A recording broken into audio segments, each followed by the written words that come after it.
കർണാടക രാഷ്ട്രീയത്തിൽ അതിനാടകീയ നീക്കങ്ങൾ തുടരുന്നു. രണ്ട് സ്വതന്ത്ര MLA-മാർ കോൺഗ്രസ് JDS സർക്കാരിനുള്ള പിന്തുണ പിൻവലിച്ചു. R. ശങ്കറും H. നാഗേഷുമാണ് സർക്കാരിനുള്ള പിന്തുണ പിൻവലിച്ചത്.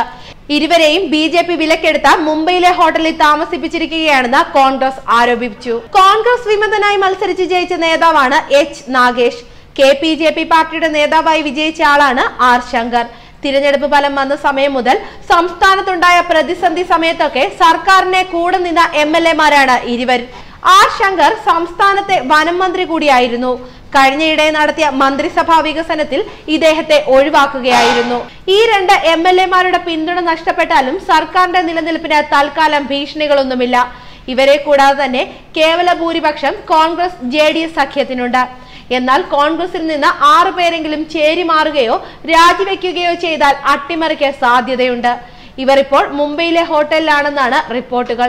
നേരത്തെ കർണാടകയിൽ BJP കുതിരക്കച്ചവടം നടത്തുന്നതായി കോൺഗ്രസ് ആരോപണം ഉന്നയിച്ചിരുന്നു. ഇതിനിടെ മകരസംക്രാന്തിക്ക് ശേഷം കർണാടകയിൽ സർക്കാർ ഉണ്ടാക്കാനുള്ള എല്ലാ നീക്കങ്ങളും പൂർത്തിയായെന്ന് BJP നേതാക്കൾ സ്ഥിരീകരിച്ചതായി ദേശീയ മാധ്യമങ്ങൾ റിപ്പോർട്ട് ചെയ്തു. സഖ്യ സർക്കാരിനോട് എതിരഭിപ്രായമുള്ള കോൺഗ്രസ് നേതാക്കളെ പാളയത്തിലെത്തിച്ചാണ് സർക്കാരിനെ വീഴ്ത്താനുള്ള തന്ത്രങ്ങൾ BJP നടപ്പാക്കിയതെന്നാണ് വിവരം.